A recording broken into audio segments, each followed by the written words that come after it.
Meus amigos da Conexão CrossWalks, hoje é um programa muito especial, diferente e que vai te ajudar, você vai ouvir coisas muito importantes e que, por certo, em algum momento vai trazer alguma identidade com a sua vida. Estamos recebendo o Ronaldo Campos, ele é um empreendedor social e é também um cirurgião dentista.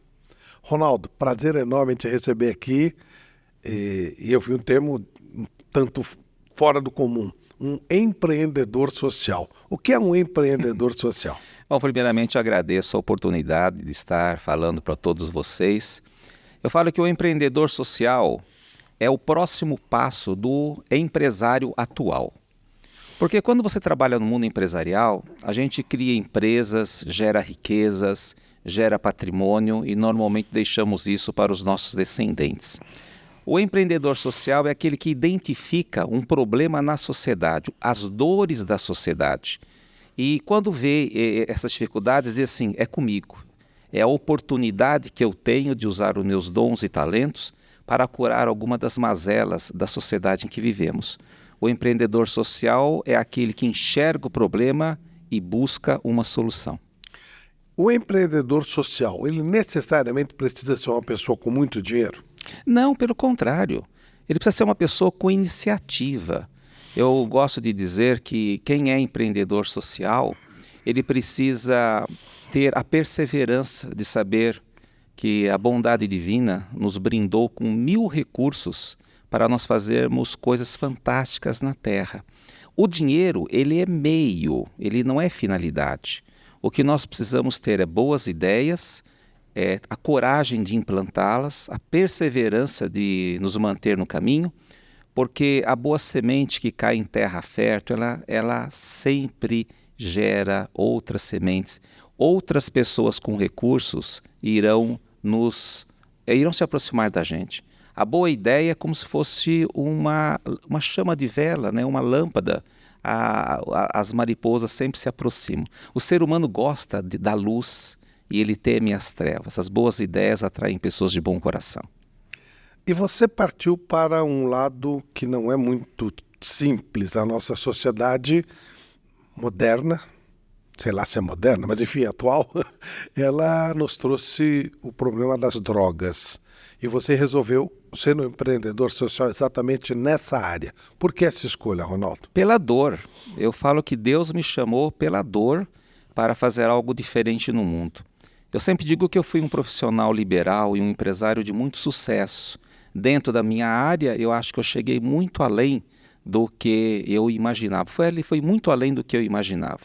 E quando eu estava no topo do topo, quando você tem aquela linda casa, quando você tem patrimônio, quando você tem tudo do bom, do melhor, a minha vida desabou de um dia para o outro, quando eu descubro que dos meus 4 filhos, criados com tudo aquilo que o dinheiro pode comprar, dos meus 4 filhos, 2 usaram droga e um desenvolveu uma doença que eu não conhecia, que era dependência química por cocaína, tinha entrado para o PCC e estava assaltando na rua. Meu filho virou bandido. Foi chocante isso, né? Porque você, quando vê essa situação acontecendo na tua casa, como eu vi, eu sempre me lembro, eu chorei durante 3 horas, sem parar, perguntando aonde foi que você errou. E depois eu descobri que eu não tinha errado. Eu tinha dado o meu melhor dentro daquilo para o qual eu tinha sido preparado para a vida. Mas eu tive que tomar uma decisão. Ou eu continuava chorando, buscando culpados, ou eu ia ajudar o meu filho. Então eu tomei a decisão que a partir do dia seguinte eu iria ajudar o meu filho, conhecendo respondendo algumas perguntas, por que nossos filhos usam droga? E principalmente, como se tira filho da droga? Hoje, naquela época eu tinha as perguntas, mas não tinha as respostas. Hoje eu tenho as respostas. Hoje eu digo literalmente para todos vocês, dependência química tem solução, existe esperança, existe um caminho, e esse caminho hoje nós podemos ensinar, ele é replicável e ele dá certo. É muito importante porque você, de 4 filhos, você falou em 3. E pelo que eu senti, você nunca perdeu a esperança de trazê-los de volta. Não, eu, ao contrário de muitas pessoas, eu falo que eu fui um empresário que deu certo em tudo, menos na família. Eu não tive estrutura para criar e manter uma família dentro daqueles padrões que as pessoas acham que é lindo e maravilhoso, né? O casamento, os filhos foi algo muito desafiador, mas também rico de aprendizado. Eu acho que toda dor que bate na nossa porta, ela traz um aprendizado. Ou você se revolta ou você aprende. Eu escolhi, então, aprender, buscar respostas para poder ajudar outras pessoas. Eu entendo que quando você não teve uma boa infância ou quando você não teve um bom casamento, também sai boas ideias que podem ser uma luz no caminho dos outros. Depende de como você olha. Você quer se ver como vítima ou como sendo alguém que vai tomar iniciativa e resolver as coisas? O vitimismo, ele atrapalha o crescimento do ser humano. Nós temos que ser protagonistas. Hoje você tem um conhecimento muito grande e replica, você usou esse termo, para ajudar pessoas e para que elas também tenham a esperança e o sucesso que você teve na sequência da sua vida, que nós vamos conversar daqui a pouco. Mas lá atrás, como você aprendeu? Você falou pela dor, sim, mas tá bom, você chorou 3 horas e você disse, bom, a minha opção é por ajudar os meus filhos. Começando de onde? Como é que você foi buscar onde isso? Naquela época, a internet estava começando no Brasil. Comecei a vasculhar a internet buscando depoimentos, material, cursos, livros. Onde tinha curso eu estava junto, aparecia um livro eu estava lendo. Então eu aproveitei esse momento de dor para gerar um banco de conhecimentos, né? Porque ninguém enfrenta uma doença sem conhecê-la. Eu acho que um dos grandes problemas da humanidade é justamente isso. Nós vemos problemas, ficamos discutindo dos problemas e não estamos buscando solução. Eu queria solução. Eu queria saber como é que tira filho da droga, como é que tira filho do álcool, como é que lida com pai alcoólatra, com essas famílias que sofrem. No Brasil, nós temos milhares de pessoas sofrendo com o problema do álcool. Meu pai era alcoólatra, morreu precocemente exatamente por isso. Eu digo assim que nós fazemos parte de um grupo de famílias que foram afetadas pelo abuso de álcool e uso de outras drogas. Nós não somos famílias iguais aos outros. É necessário olhar para dentro da estrutura familiar e ver o que a gente pode fazer daqui para frente para que os nossos netos ou bisnetos não passem também por esse sofrimento. Por isso que tudo é oportunidade e aprendizado. E como é que você começou o processo? Eu comecei fazendo cursos. Fui fazer um curso junto com o meu filho para estimulá-lo a sair do mundo da droga. E lá eu ouvi uma palavra chamada comunidade terapêutica, o modelo de tratamento para dependentes químicos. E ali eu senti que era um chamado, porque na comunidade terapêutica você tem um lema: eu te ajudo e permito que você me ajude. Eu te ajudo quando eu observo quais são os seus comportamentos inadequados, mas você me ajuda quando você fala, quando o modo como eu estou agindo ou reagindo também não está legal. E nessa troca de informações com respeito, as pessoas melhoram. Então, naquele momento eu senti, é aqui.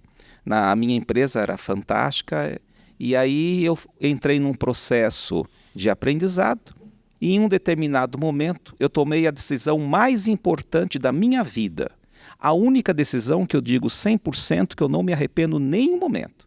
O dia que eu resolvi abandonar minha profissão, fechar a minha empresa e a partir dali ser empreendedor social, ser voluntário nas causas do bem, 24 horas, 7 dias por semana, e eu dizer assim, e ainda tendo ligação a cobrar no meio da noite, né? E foi uma decisão maravilhosa. A sua empresa era de quê? Era eu faço parte da 2ª geração de ortodontistas do Brasil, né? Uhum. Isso lá na década de 80 era algo assim fantástico. Então eu coloquei dentro da minha empresa uma visão bem empresarial, Sim, com resultados. Eu falo assim, eu consegui atender cerca de 8.000 clientes, né, pacientes durante a minha vida profissional. Hoje, dificilmente alguém na minha área conseguiria fazer isso.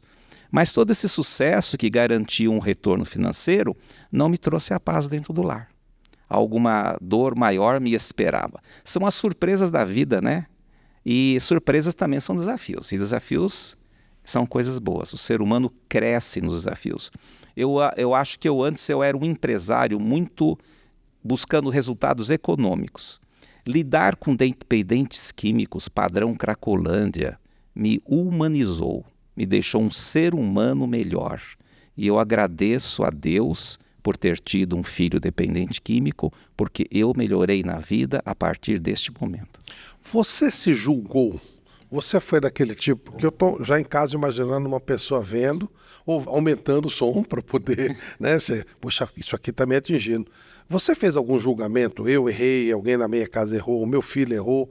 Você passou por essa fase de se culpar? A fase da culpa ela é inerente ao processo. Hoje eu digo para todas as pessoas, se você quiser tirar um filho da droga, o ponto de partida não é internar o filho. O ponto de partida é a mudança de comportamentos e sentimentos da família. O que mantém muitas vezes um filho na droga é você ter alguém dentro de casa, um pai ou uma mãe, uma avó, que tem 3 sentimentos: medo, culpa e vergonha.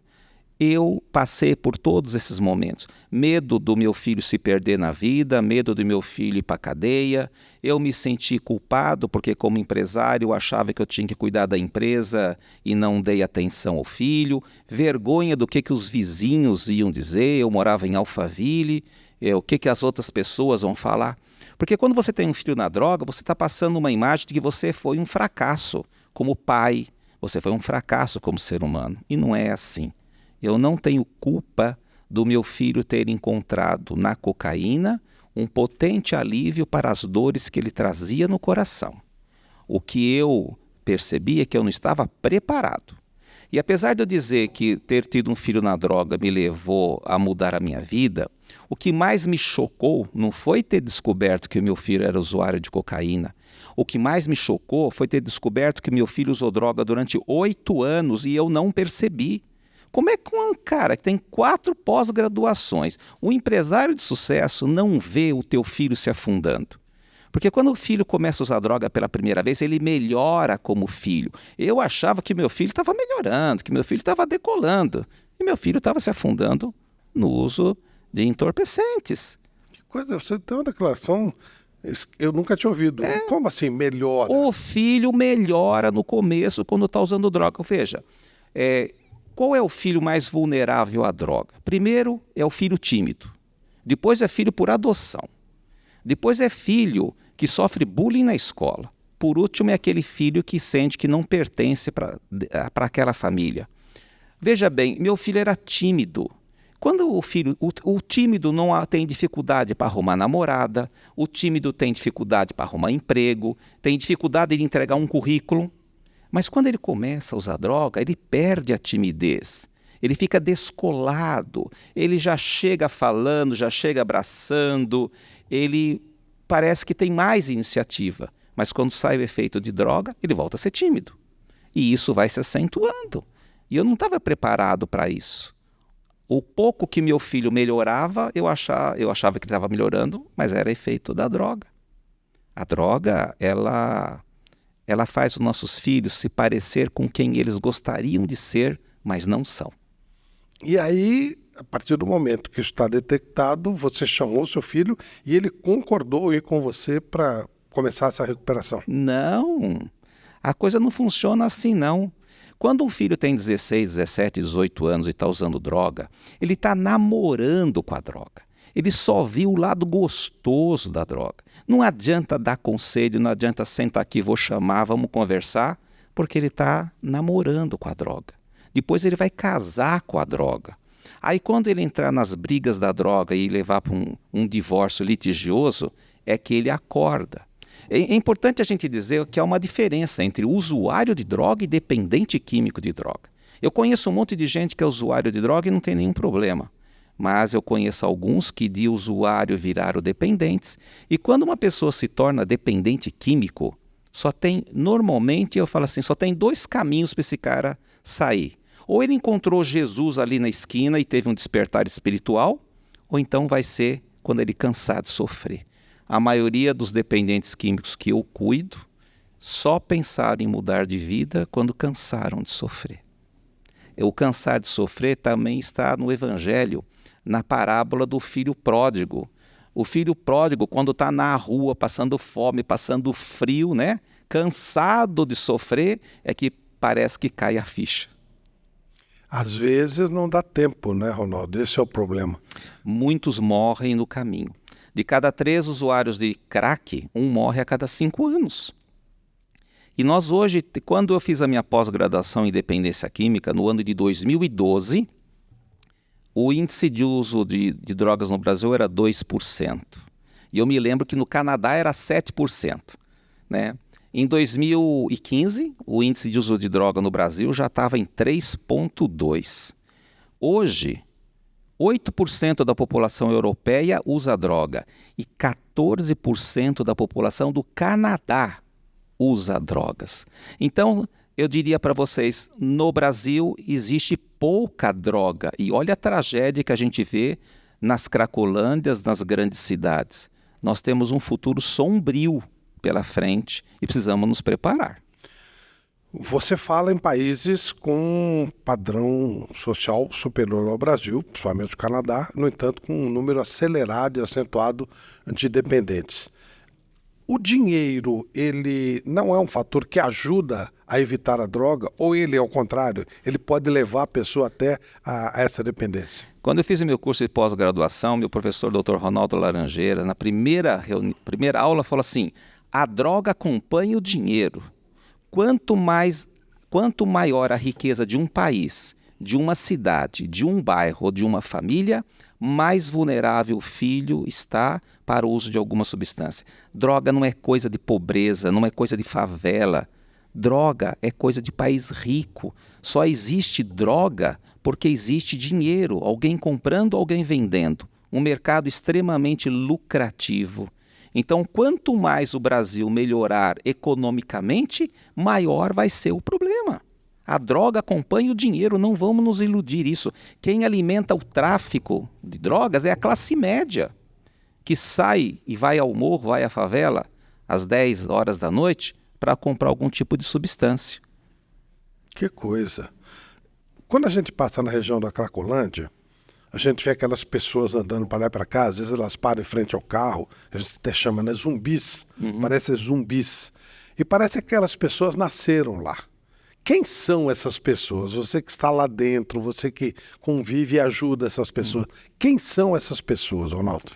Primeiro dizer que a Cracolândia, e eu já diria até mais, quase todas as cidades do Brasil já tem uma pequena Cracolândia se formando. Uma parte deles são habitantes naturais, ou seja, permanentes. Vive de vender droga, vive de emprestar cachimbo para o outro usar droga, se acomodaram ali. Mas existe uma população circulante que vem de outros bairros para experimentar a experiência de usar droga dentro da Cracolândia. É como se fosse uma atração turística dentro do mundo da dependência química. Então, veja bem, eu diria que quando a gente fala Cracolândia, é importante falar duas ideias. Primeiro, por que a Cracolândia está aonde está? Resposta: porque existem muitas facilidades no entorno. Enquanto nós dermos ou permitirmos facilidades no entorno, ela lá estará. Mas o grande problema da Cracolândia é responder essa pergunta, que aliás é a mesma pergunta para as famílias cujos filhos usam droga. Aonde é que teu filho arruma dinheiro para usar droga? Aonde é que aquela população da Cracolândia arruma dinheiro para usar droga? Não existe droga de graça. Essa história que pipoqueiro dá droga de graça para aliviar o seu filho é fantasia. Não existe droga de graça. O dependente químico, primeiro ele usa o dinheiro dele, depois ele vende as coisas dele, depois ele furta as coisas da família, depois ele vai para a rua e vai furtar também na rua, vai se prostituir, vai traficar. E se você não estender a mão para tirar esse cara, ele vai um dia pegar teu filho ou teu neto. Eu vejo muitos pais, empresários, que dizem: olha, graças a Deus, nenhum dos meus filhos usou droga. E eu complemento: mas você vai ter netos e bisnetos, e é provável que um deles seja cooptado por um desses irmãos que estão em sofrimento, em desespero, e que estão dispostos a tudo para conseguir um momento de prazer fugaz. Você falou num determinado momento que a falta de perspectiva, ela é um dos fatores que pode levar a pessoa ao vício, a coisa que o vale. Essa falta de perspectiva passa também por falta de motivação, por facilidade, que me parece que foi inclusive o seu caso. Você conseguia dar tudo para a sua família e isso, ao invés de ser uma coisa boa para a família, acabou de alguma forma sendo prejudicial. Eu acho que a melhor palavra que define o porquê os filhos usam droga ou porquê alguns filhos não usam droga é propósito de vida. Nós hoje temos uma geração de pessoas que não tem propósito de vida. Não sabem por que nasceram, não sabem que caminho seguir e não sabem nem o que quer. Quando você pergunta para uma pessoa, eu lido muito com jovens, meu filho, o que você quer na vida? Ele diz, eu não quero sofrer, eu não quero ser pobre. Peraí, eu perguntei o que você quer e ele me responde o que ele não quer.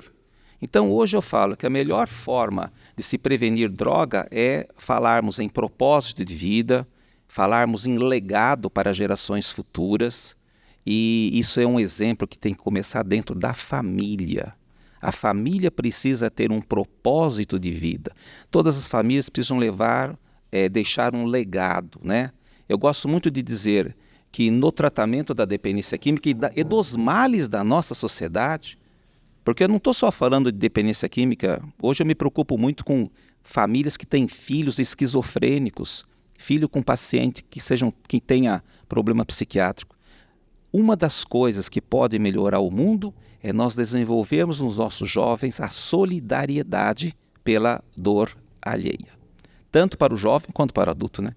Eu lido muito com empresários, amigos meus empresários, né? Já estão todos na faixa dos 60, 70 anos, em que a gente começa a perceber que o nosso tempo vai se expirar. Eu gosto da frase assim, olha, meu irmão, tão importante quanto viver bem é se preparar para morrer bem, aliviando a dor de alguém. Nós precisamos ser peritos em aliviar a dor dos outros. Esse é o caminho para a solução dos problemas sociais. Nós estamos falando de dificuldades, de problemas, mas a palavra esperança, ela pode estar nesse mundo, Ronaldo? Como é importante a palavra esperança. Eu acho que a esperança é a palavra que não deixa a gente cair e nos mantém na perseverança, né? Eu digo para todas as pessoas que nos ouvem, dependência química tem solução. Existe um caminho e nós ensinamos esse caminho. Eu normalmente, quando dou palestras, o meu assunto predileto de palestra é como tirar o filho da droga e o marido da bebida sem gastar dinheiro. E temos uma metodologia que só depende da família. Quando eu digo família, é especialmente mãe, viu? Não que as mães sejam culpadas, e nem são, mas elas lidam mais, elas são as que mais sofrem. Então, a mudança de comportamento da família frente ao problema é a grande estratégia para vencer a dependência química. As famílias atiram para todo quanto é lado e não tem uma estratégia definida. Não que seja uma estratégia definitiva, mas ele precisa ter uma estratégia. É igual no mundo empresarial. Você precisa ter uma estratégia para a tua empresa decolar. Você não pode sair montando 20 negócios diferentes achando que um vai dar certo. Nós precisamos pensar dessa forma. E como se chegar nessa estratégia, Ronaldo? Essa estratégia pode ser resumida numa frase que demoramos 12 anos para elaborar. A frase é o seguinte, eu até vou dar um passo atrás. Eu falo para as famílias, se você quiser tirar teu filho da droga, é tão simples. Transforme a sua casa numa empresa. O que é que existe numa empresa que não existe na tua casa? Regras. Se você está numa empresa, se você faltar, você perde o domingo remunerado. Se você chegar atrasado, você pode perder o dia. Uma empresa tem regras. A droga nasce em lares onde as regras não estão bem claras. Então a nossa estratégia predileta para tirar filho da droga é a seguinte frase: regras claras e por escrito, e perdas inteligentes por amor, vírgula, escritas na mesma linha. Eu dou um exemplo, né? Regras e perdas. Você escreve, você pega uma cartolina, eu sou do tempo da cartolina, viu? Não tinha computador. Pega uma cartolina e escreve, regras da casa da Dona Maria, regras. Mas só escreve a primeira, regra número 1.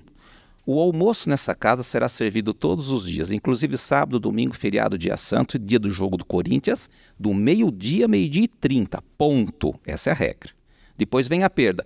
Quem não comer nesse horário, não comerá mais, porque eu vou trancar a cozinha e o que sobrar eu vou jogar no lixo. Aí vem vírgula, porque eu me recuso a dar facilidades para quem não cumpre as regras da minha casa. Então, é regras, é perdas e uma mãe que consiga dizer: eu me recuso a te dar facilidades se você não cumprir as regras da minha casa. É a mudança de comportamento de pai e mãe dentro de casa que vai criar as condições para o filho ou parar de usar droga ou pedir ajuda para sair da droga. Que coisa! É uma regra única, só que tem que ser levada firmemente. Normalmente a gente ia falar para as famílias colocarem 6 regras, mas uma a cada 15 dias. Então no primeiro dia eu ponho regra número 1. Daqui a 15 dias eu ponho a regra número 2, aí regra 1 e 2. Depois de 15 dias eu ponho a regra número 3. Até a hora que eu tenho 6 regras. E essas 6 regras não têm nada a ver com droga. São 6 regras de casa. Disciplina, horário de acordar, horário de dormir. É aquilo que eu falei, quer tirar seu filho da droga? Transforme a sua casa numa empresa. Numa empresa tem horário. Tem horário para almoçar, tem horário para retornar, tem horário para ir embora. Veja, numa casa padrão em que tem dependente químico, né? Um acorda às 6 da manhã, outro acorda às 8, outro acorda às 11. Um come na sala, o outro come na cozinha, outro come no quarto. Não tem regras. E como não tem regras, não tem disciplina. Aí não tem o quê? Responsabilidade. E esse é o caldo de cultura ideal para a dependência química. Se a família muda o seu comportamento perante o problema tende a ser atenuado. Então, no fundo, está faltando para as famílias essa orientação. Na Filhos da Luz, que é a comunidade terapêutica em que eu me disponho a servir como voluntário em tempo integral, 24 horas, 7 dias por semana, nós desenvolvemos uma metodologia que, se a família seguir, tem 80% de chance de tirar o filho da droga sem gastar dinheiro. E isso eu digo porque eu vivo essa realidade. Mas esse filho foi criado dentro daquele caos inicial. Ele aceita passivamente? De jeito nenhum. Quem é que aceita sair da zona de conforto? O filho está na droga porque ele tem muita facilidade dentro de casa. Tem alguém que cozinha para ele, lava a roupa dele, paga a conta do celular, ele vende o celular, a mãe faz crediário para comprar outro, ajuda financeiramente pagando dívidas. A droga só se instala na nossa casa porque nós aceitamos isso. Eu gosto muito de história. E meu personagem da história favorito é Mahatma Gandhi. Gandhi, na Índia, ele foi convidado para fazer parte do partido político que queria a independência. E o primeiro conselho que ele teve foi: viaje pela Índia para conhecer a pobreza do nosso povo. Gandhi viaja pela Índia, ele se elege ao parlamento, e no seu primeiro discurso ele faz uma pergunta: como é que um país, isso na década de 1930 e poucos, como é que um país com 350 milhões de habitantes é dominado por 100 mil soldados ingleses? E a resposta: só é dominado porque nós aceitamos. Só existe opressor porque o oprimido permite. Só existe droga dentro de casa porque a família permite e aceita. No dia que a família dizer: isso nós não aceitamos dentro da nossa casa, e para morar dentro dessa casa tem que viver os valores da nossa família, e se não quer viver os valores da nossa família, é que não pode viver. Não temos condição de viver juntos. Ou seja, eu tenho muita compaixão do dependente químico, mas eu tenho muito mais compaixão da mãe que sofre. Meu filho me furtava. Quantos pais estão sofrendo nesse momento, não sabendo o que fazer?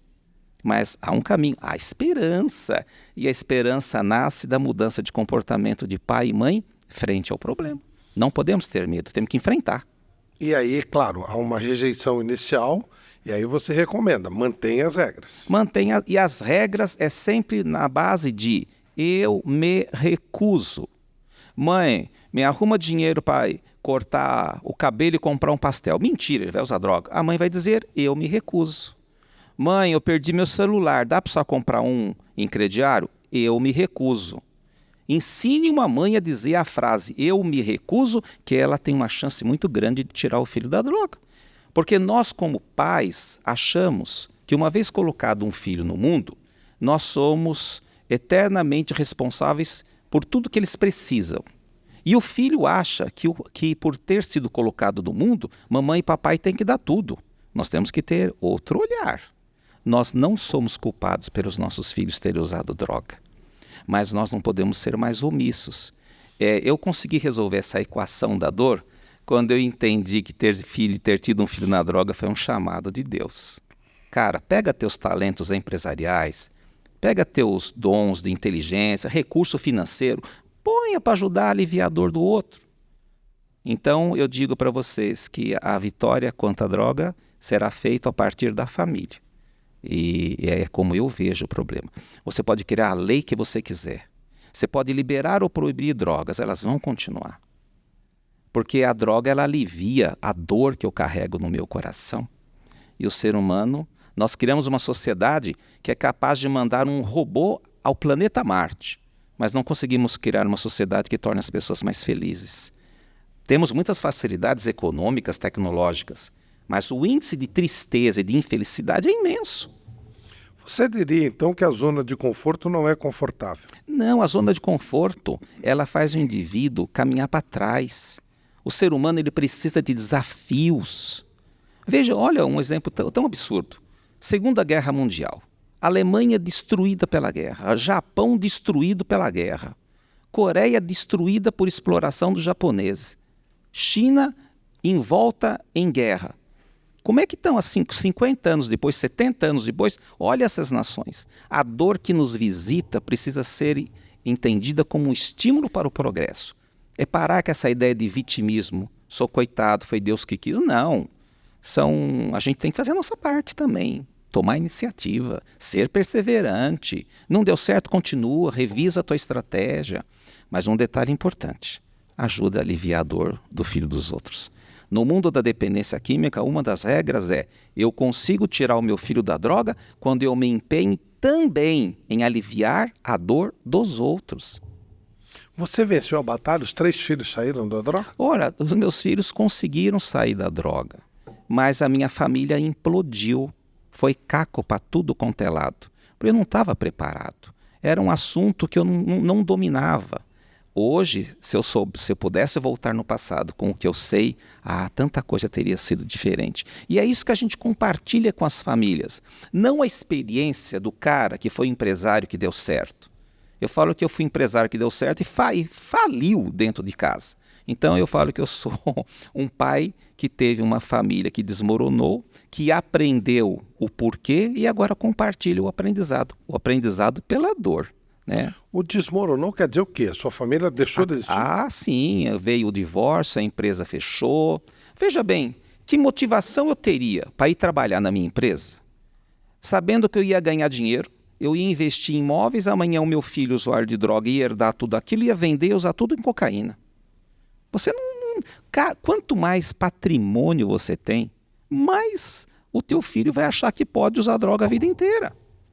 Então esse raciocínio falou, cara, eu falei assim, você já brincou de empresário e já deu certo. Que tal agora ser empreendedor social?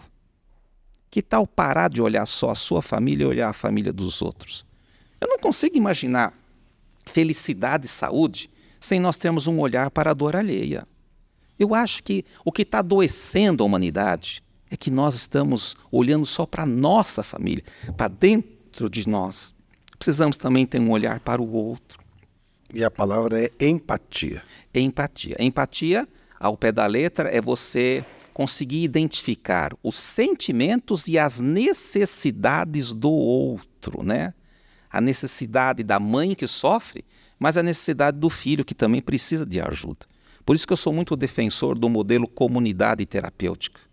Porque a comunidade terapêutica, ela é um ambiente protegido, onde pessoas voluntariamente decidem viver num ambiente que simula uma família que funciona, para que eles consigam vencer as suas próprias dificuldades. E nós vamos ter que encontrar soluções, porque o problema da droga no Brasil vai aumentar. E eu acho que muitas das pessoas que estão nos ouvindo, muitos já têm o problema instalado, muitos têm o problema instalado e desconhecem que o problema está instalado, né?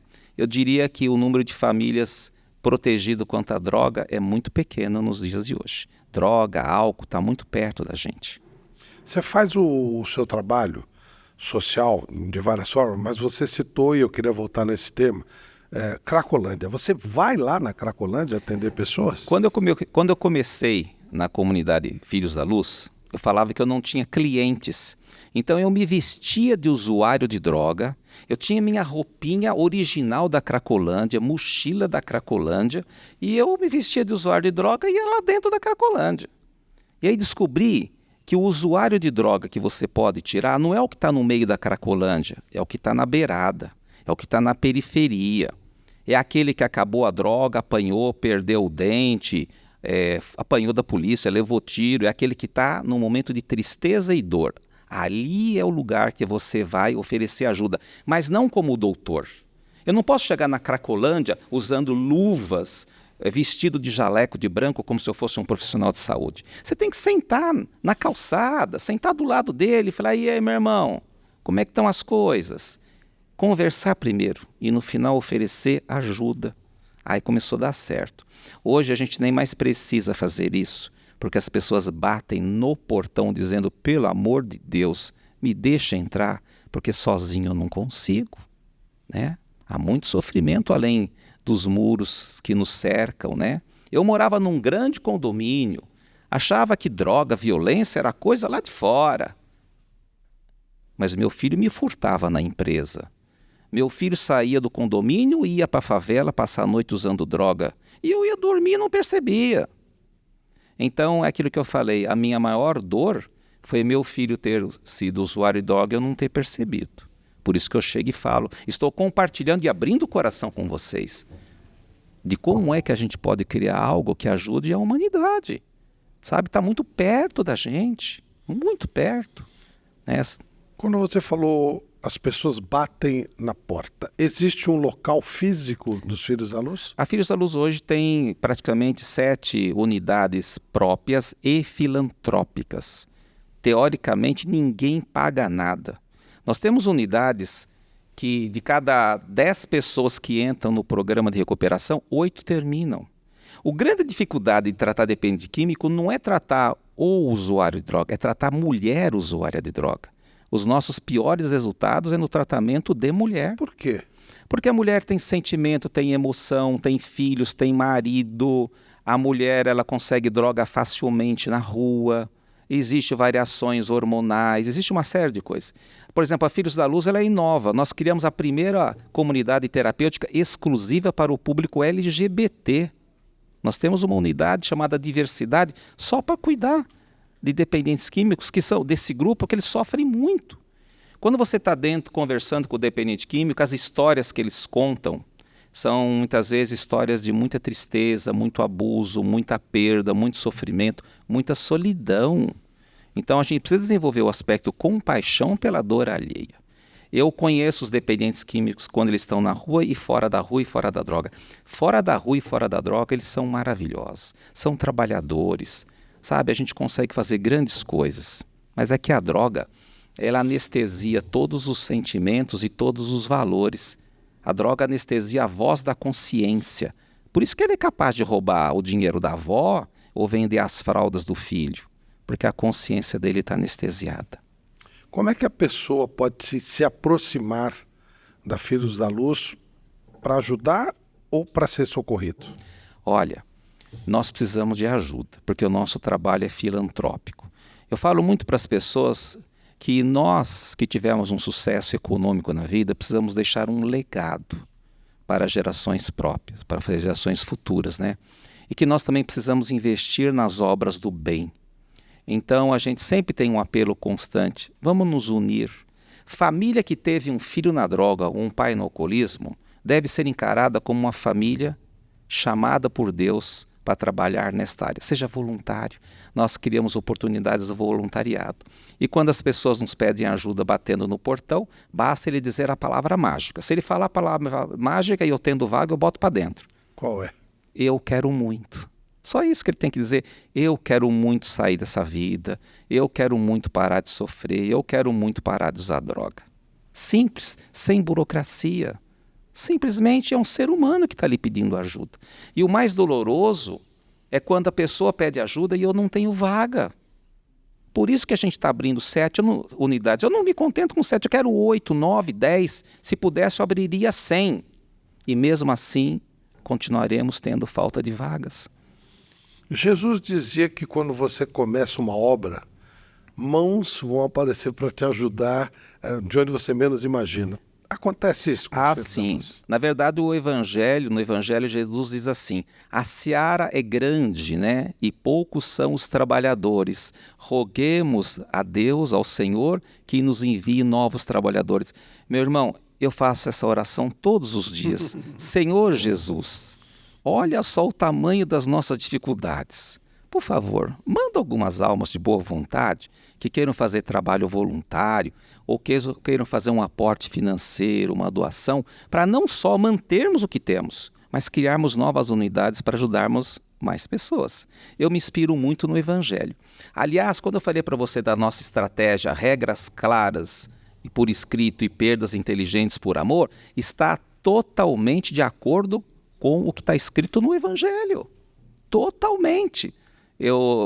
Nós não temos esse tempo, mas eu consigo mostrar para a família aonde está. Eu falo assim, o dependente químico ele está muito bem configurado no Evangelho na parábola do filho pródigo, né? Do filho gastador, esbanjador, que ofende pai, ofende mãe, gasta o dinheiro da família até a hora que está morando na rua. Mas a estratégia de tirar filho da droga é a parábola da ovelha perdida. Na parábola da ovelha perdida diz, né?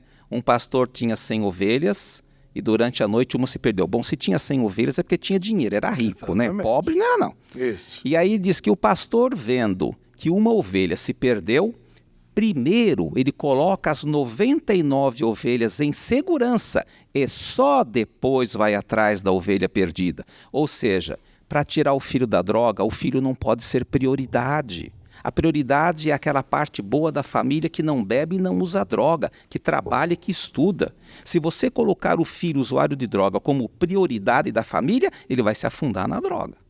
A prioridade é cuidar dos que não usam. Então aí tem outros textos do Evangelho, até a recaída. Nossa, as palavras do Cristo se encaixam direitinho naquilo que a gente faz hoje. Me dá uma frase que fale isso, por favor. Vou falar a frase talvez mais complexa, que poucas pessoas entendem e poucas pessoas... Vou falar sobre recaída. Em Lucas, capítulo 11, versículo 24, Jesus diz assim: quando o espírito imundo sai de um homem, anda por lugares secos e áridos e não encontrando ajuda, retorna para sua casa de origem e, vendo-a varrida e adornada, vai e chama 7 espíritos piores do que ele, e todos passam a habitar a mesma casa e a situação daquele homem será muito pior do que antes. Está lá. Recaída. Essa é a recaída. Casa varrida e adornada, né? Eu fui para um tratamento, engordei uns quilinhos, fiz barba, botei a Bíblia dentro do braço, arrumei emprego, mas eu não venci o meu orgulho, o meu egoísmo, eu não tenho compaixão pela dor alheia. Eu sou o mesmo cara. Se eu não desenvolver compaixão pela dor alheia, eu vou tropeçar. Por isso que um dos grandes ingredientes do tratamento da dependência química é o trabalho voluntário. É no trabalho voluntário, aliviando a dor dos meus iguais que ainda estão no sofrimento, é que eu encontro a força e a coragem para não recair. Simples. Como a pessoa consegue entrar em contato com Filhos da Luz? Olha, a Filhos da Luz está em Carapicuíba, né? Basta digitar Filhos da Luz na internet e a gente chega lá. E outro dia alguém me perguntou, mas você não gostaria de divulgar, né? No Instagram, em todas as mídias sociais a Filhos da Luz? Eu falei, não, porque eu vou ter um problema danado, porque se eu divulgar tudo que a gente faz, vai ter tanta gente batendo no portão e eu não vou conseguir socorrer a todos. Então eu falo assim, que na obra social, as mídias sociais devem ser utilizadas para estimular o trabalho voluntário, a captação de recursos. E naturalmente, as pessoas certas, elas chegam no nosso caminho no momento adequado. Deus encaminha no tempo certo de cada um. O fruto colhido antes do momento, ele está azedo e não serve. dar tempo a cada tempo. Ronaldo Canto, bom, antes eu queria te dar esse brinde da nossa CrossWalks, como gratidão pela sua presença, pela sua iluminada entrevista. Eu vou falar uma coisa que eu não devia falar, porque é uma coisa muito subjetiva. Mas você tem uma luz diferente. Numa empresa elétrica, né, como a nossa CrossWalks, a gente olha para você e há uma aura diferente, sei lá. Às vezes a pessoa pode estar tá maluco, pô. Eu não tenho essa visão além, não nada. Mas simplesmente olhando para você, sei lá, talvez pela empatia, pela esperança, pelo trabalho, você traz para as pessoas paz e uma luz diferente. Então, que você continue iluminando tanta gente. Parabéns pelo seu trabalho. Interessante que quando eu me olho, eu não me sinto como uma pessoa iluminada. Eu me sinto como um pecador arrependido. Porque, segundo Jesus, quem entra no reino dos céus são os pecadores arrependidos, né? Então, eu falo que é chique você dizer eu sou um pecador arrependido. E pecador arrependido precisa reparar os seus erros, né? E ajudando os outros, a gente repara os nossos erros, né? E nos torna pessoas melhores para o futuro. E eu agradeço muito a presença, da oportunidade. E quem precisar de ajuda, só entrar em contato aqui com a CrossWalks, que são nossos benfeitores, e as portas se abrirão, não só para o dependente químico que pede ajuda, mas também para a família que está desorientada, tá bom?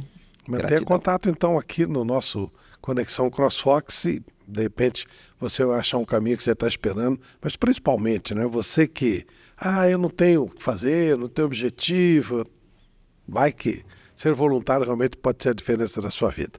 O Conexão CrossWalks fica por aqui. Um abraço.